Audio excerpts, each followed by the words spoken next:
ओलं खोबरं तुमच्याकडे अवेलेबल नसेल तर तुम्ही सुका खोबऱ्याचा सुद्धा इथे वापर करू शकता. पण ओलं खोबरं ह्या वड्यांमध्ये अतिशय छान लागतं.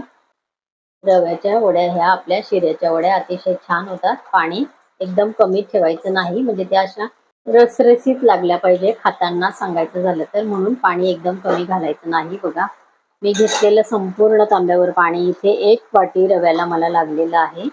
तर रवा जुना नवा असेल तर यापेक्षा कदाचित घोटभर जास्त किंवा कमी लागू शकतं, पण 1 तांब्या पाणी इनफ आहे एका वाटीला.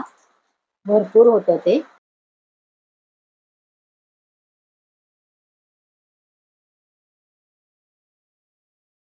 वेलची इथे मी कुटून घेतलेली आहे. 3 वेलची इथे कुटून घेतलेली आहे, ती आपल्याला इथे घालायची आहे.